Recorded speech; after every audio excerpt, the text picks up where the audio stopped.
Bismillahirrahmanirrahim. Assalamualaikum warahmatullahi wabarakatuh. Halo semuanya, apa kabar? Semoga di masa pandemi ini kalian sehat selalu dan berada dalam lindungan Allah SWT. Perkenalkan, nama saya Lini Aprianti yang bertugas bersama MDMB IPA SMP Negeri 2 Margahaya.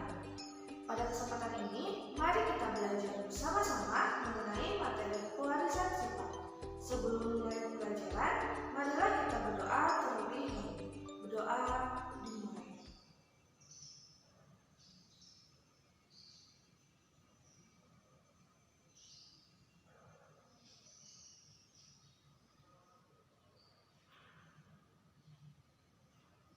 Amin. Berdoa diselesaikan. Teman-teman semua, pernahkah kamu melihat bebek yang memiliki bulu yang mirip dengan induknya? Bagaimana bulu anak bebek tersebut dapat mirip dengan induknya? Sifat-sifat organisme ini terkumpul dalam materi genetik yang bernama gen. Di dalam materi genetik inilah sifat-sifat organisme seperti struktur tubuh, penampilan fisik, fungsi organ tubuh, dan tingkah laku dapat diwariskan dari generasi ke generasi. Akan tetapi, bagaimana caranya sifat-sifat organisme yang terdapat di dalam materi genetik dapat diwariskan? Untuk menemukan jawabannya, mari kita belajar bersama. Peta konsep pembelajaran kita pada hari ini yaitu pewarisan sifat melalui gen yang terdapat di dalam kromosom. Pewarisan sifat meliputi monohibrid dan dihibrid. Monohibrid terdiri atas dominan penuh dan intermediate. Dan dihibrid juga di sini terdiri dari dominan penuh dan intermediate. Pertama, kita akan mempelajari tentang genetika Mendel. Georg Johann Mendel meneliti tentang pola pewarisan sifat pada tumbuhan kacang kapri. Berkat penelitiannya, sekarang kita dapat mengerti pola pewarisan sifat suatu organisme. Ilmu yang mempelajari pola pewarisan sifat atau yang disebut hereditas pada makhluk hidup disebut genetika. Mendel kemudian diakui sebagai bapa genetika. Persilangan yang dilakukan oleh Mendel yaitu benang sari dipotong, lalu serbuk sari dari tanaman lain ditempelkan pada kepala putik tumbuhan kacang kapri. Mendel memilih tanaman kacang kapri sebagai objek penelitiannya karena tanaman ini memiliki beberapa kelebihan, diantaranya menghasilkan banyak keturunan, daur hidupnya pendek, mudah melakukan penyerbukan, dan mempunyai sifat-sifat beda yang mencolok. Langkah awal yang dilakukan Mendel adalah menentukan galur murni. Galur murni merupakan tanaman yang apabila melakukan penyerbukannya sendiri, menghasilkan keturunan yang memiliki sifat sama dengan tanaman induknya. Sebelum kita bahas seperti apa hukum Mendel itu, kita harus mengetahui istilah penting dalam pewarisan sifat. Yang pertama, induk mewariskan sifat pada anaknya melalui gen. Gen ini dilambangkan dengan huruf. Gen adanya di dalam kromosom yang ada di dalam inti sel. Agar lebih gampang, gen itu dilambangkan dengan huruf. Ada dua jenis huruf, yaitu huruf kapital atau huruf besar dan huruf kecil. Huruf besar itu menunjukkan gen yang bersifat dominan yang berarti memiliki sifat kuat, sementara huruf kecil itu menunjukkan gen yang bersifat resesif yang berarti sifat lemah. Ketika yang bersifat kuat atau dominan bertemu dengan yang bersifat lemah atau resesif, maka sifat yang muncul yaitu sifat yang dibawa oleh gen dominannya. Contoh, misalkan gen bunga berwarna ungu kita lambangkan dengan U besar, sedangkan gen bunga berwarna putih kita lambangkan dengan U kecil. Hal tersebut berarti bunga yang berwarna ungu sifatnya dominan, sementara bunga berwarna putih itu sifatnya resesif, karena warna putihnya dilambangkan dengan U kecil. Nah, ketika mereka bertemu atau disilangkan, maka sifat yang muncul atau warna yang dihasilkan dari proses persilangan adalah warna ungu. Masing-masing huruf ini kita sebut dengan alel. Kemudian, kita akan bertemu dengan istilah genotip. Genotip yaitu keseluruhan informasi genetik dari suatu individu. Dan setiap sifat yang memiliki genotip yang terdiri dari 2 huruf atau memiliki alel sepasang, contohnya ketika kita mempunyai gen U besar dan U kecil, maka genotip yang bisa kita peroleh yaitu U besar dengan U besar yang menunjukkan kalau sifat bunganya berwarna ungu. Bisa juga nanti pasangannya U kecil dengan U kecil. Nah, genotip U kecil dan U kecil ini menunjukkan kalau sifat bunganya berwarna putih. Dan kalau kita campur U besar dengan U kecil, maka genotip U besar U kecil ini akan menunjukkan sifat berwarna ungu. Hal tersebut terjadi karena U besar itu membawa sifat warna ungu dan U kecil itu membawa sifat warna putih. Nah, karena U besar itu bersifat dominan, maka sifat yang muncul adalah sifat bunga berwarna ungu. Sifat pada gen resesif U kecil nanti akan ditutupi oleh sifat pada gen dominan. Lalu yang alelnya sejenis kita sebut sebagai genotip yang homozigot. U besar dan U besar kita sebut dengan homozigot dominan, kemudian U kecil dengan U kecil kita sebut dengan homozigot resesif. Sementara yang alelnya berbeda, satu besar satu kecil, nanti kita sebut sebagai genotip heterozigot. Istilah berikutnya yaitu fenotip. Fenotip ini merupakan sifat yang dapat kita lihat dari fisik luar. Nah, kalau pada contoh ini, yang kita dapat sebut fenotip yaitu warna bunganya. Jadi di sini kita punya 2 fenotip yaitu warna ungu dan warna putih. Di sini juga kita memiliki 3 jenis genotip yaitu U besar dengan U besar dengan U kecil, dan U kecil dengan U kecil.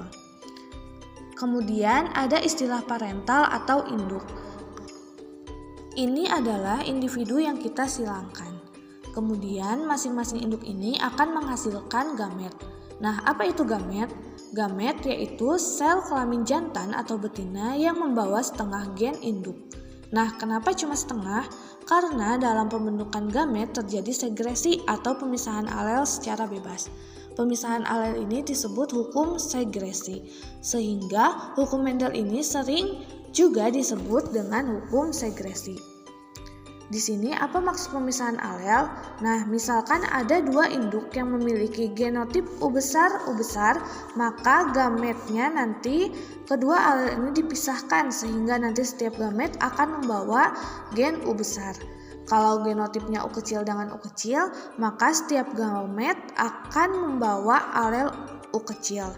Nah, kalau genotipnya U besar dengan U kecil, maka akan ada 2 jenis gamet yang dihasilkan. Ada gamet yang membawa alel U besar, terus juga ada gamet yang akan membawa alel U kecil. Kemudian nanti akan ada istilah generasi atau filial, yaitu kita akan lambangkan dengan F, yang berarti keturunan. Keturunan ini adalah hasil perkawinan antara gamet jantan dengan gamet betina.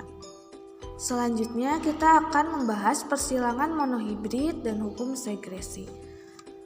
Di sini pada persilangan monohibrid, perbandingan jumlah genotipe yang kita dapat yaitu 1 berbanding 2 berbanding 1, dan perbandingan jumlah fenotipe yaitu 3 berbanding 1. Di sini hukum 1 Mendel yaitu pasangan alel akan bersegresi secara bebas pada pembentukan gamet yang tadi kita sudah jelaskan. Agar lebih mudah memahaminya, mari kita lihat contoh berikut. Di sini kita silangkan tumbuhan kacang ercis berbunga ungu dengan tumbuhan kacang ercis berbunga putih. Di sini yang dominannya yaitu bunga ungu. Oleh karena itu kita peroleh parental induknya yaitu bunga ungu disilangkan dengan bunga putih. Di sini genotipe dari bunga ungu karena dominan yaitu U besar dan dari bunga putih yaitu U kecil. Di sini kita peroleh gametnya dari genotipe U besar yaitu U besar, dan gamet dari genotipe U kecil yaitu U kecil. Dari gamet tersebut kita peroleh generasi atau filial satunya yaitu U besar U kecil dengan fenotipe bunga berwarna ungu. Langkah selanjutnya kita silangkan kembali filial satunya dengan filial satu juga. Maka kita peroleh parental 2-nya yaitu bunga ungu disilangkan dengan bunga ungu. Genotipe dari bunga ungu filial 1 yaitu U besar U kecil, dan bunga ungu yang disilangkan dari filial 1 juga U besar U kecil. Maka genotipenya yaitu U besar U kecil disilangkan dengan U besar U kecil. Di sini gamet dari U besar U kecil yaitu U besar dan U kecil. Oleh karena itu kita peroleh 4 gamet yaitu U besar, U kecil, dan U besar U kecil. Di sini generasi 2-nya atau filial 2-nya yaitu U besar dipasangkan dengan U besar menjadi U besar U besar, U besar dipasangkan dengan U kecil menjadi U besar U kecil dipasangkan dengan U besar menjadi U besar U kecil, dan U kecil dipasangkan dengan U kecil menjadi U kecil U kecil. Oleh karena itu kita peroleh fenotipenya dari U besar yaitu bunga berwarna ungu, U besar dengan U kecil yaitu bunga berwarna ungu, U besar U kecil yaitu bunga berwarna ungu, dan U kecil itu bunga berwarna putih. Di sini kita peroleh perbandingan rasio genotipenya yaitu U besar berbanding jumlah U besar U kecil berbanding jumlah U kecil. Di sini jumlah U besarnya yaitu 1, U besar U kecilnya yaitu 2, U kecilnya yaitu 1, maka perbandingan rasio genotipenya yaitu 1 berbanding 2 berbanding 1. Di sini juga kita peroleh perbandingan rasio fenotipenya yaitu bunga ungu berbanding bunga putih. Di sini jumlah yang dihasilkan bunga ungu yaitu 3 dan bunga putih yaitu 1. Jadi perbandingan rasio fenotipenya yaitu 3 berbanding 1. Pembahasan selanjutnya yaitu persilangan dihibrid dan hukum perpaduan bebas. Persilangan dihibrid ini yaitu persilangan dengan dua sifat beda. Persilangan galur murni berbiji bulat dan berwarna kuning dengan galur murni berbiji keriput dan berwarna hijau. Kini di sini kita peroleh alel B besar atau bulat dominan terhadap alel B keriput dan alel K kuning dominan terhadap alel K hijau. Untuk melakukan persilangan dihibrid, mari kita lihat contoh berikut.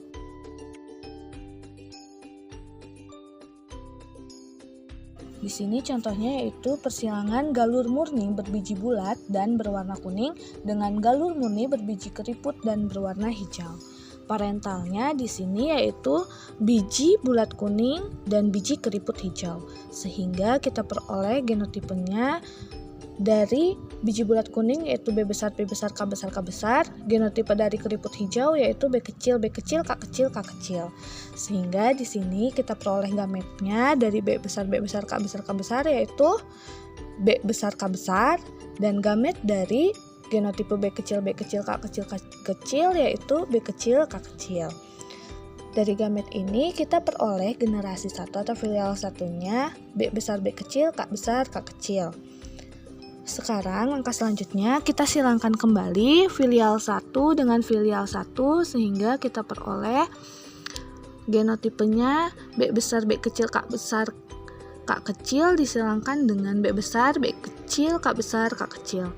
Di sini kita peroleh gametnya yaitu dari filial 1 yang pertama B besar, K besar, B besar, K kecil, B kecil, K besar, dan B kecil, K kecil. Dari filial 1 yang kedua, di sini kita peroleh gametnya B besar, K besar, B besar, K kecil, B kecil, K besar, dan B kecil, K kecil. Sehingga generasi keduanya atau F2-nya kita cari dengan menggunakan tabel. Di sini di baris yang pertama kita tuliskan gamet dari filial 1 yang pertama yaitu B besar, K besar, B besar, K kecil, B kecil, K besar, dan B kecil, K kecil. Nah, di kolom yang pertama ini kita isi dengan filial 1 yang kedua yang kita kawinkan ini yaitu gametnya yaitu B besar, K besar, B besar, K kecil, B kecil, K besar, dan B kecil, K kecil. Di sini kita silangkan B besar, K besar disilangkan dengan B besar, K besar, kita peroleh F2-nya yaitu B besar, K besar, K besar. Di sini kita silangkan B besar, K besar dengan B besar, K kecil, maka kita peroleh F2-nya yaitu B besar, K besar, K kecil. Di sini juga yang ketiga kita peroleh hasil persilangan dari B besar, K besar disilangkan dengan B kecil, K besar yaitu B besar, B kecil, K besar, K besar. Nah, yang keempat di sini kita silangkan B besar, K besar dengan B kecil, K kecil, kita peroleh B besar, B kecil, K besar, K kecil. Nah, kolom-kolom selanjutnya juga diisi dengan cara yang sama sehingga kita peroleh seperti yang dapat kalian lihat di tabel. Berdasarkan tabel genotipe F2 ini, kita dapat membuat tabel perbandingan fenotipe dan genotipe generasi F2 sebagai berikut. Di sini kita isi macam genotipenya dengan yang tadi kita cari. Di sini ada B besar, B besar, K besar, K besar, B besar, B besar, K besar, K kecil, dan seterusnya. Nah, di sini kita lihat perbandingan genotipenya. B besar, B besar, K besar, K besar di tabel ini hanya berjumlah 1. Maka di sini tulis kita jumlahnya 1 dan kita cari jumlah genotipe lainnya sehingga tercantum di dalam tabel ini. Di sini fenotipenya kita lihat dari B besar, B besar, K besar, K besar, fenotipenya itu bulat kuning, dan dari contoh ini kita lihat B kecil, B kecil, K kecil, K kecil itu fenotipenya keriput hijau. Perbandingan fenotipenya bisa dicari. Kita lihat biji bulat kuning yang diperoleh itu ada 9 buah, bulat hijaunya ada 3 buah, keriput kuningnya ada 3 buah, dan keriput hijaunya ada 1 buah. Maka perbandingan genotipe F2 adalah 1 berbanding 2 berbanding 2 berbanding 4 berbanding 1 berbanding 2 berbanding 1 berbanding 2 berbanding 1. Dan perbandingan fenotipe generasi F2 yaitu 9 berbanding 3 berbanding 3 berbanding 1. Di sini kita bisa tarik kesimpulan bahwa hukum 2 Mendel yaitu setiap alel dari satu lokus dapat berpasangan secara bebas dengan alel dari lokus lain pada pembentukan zigot.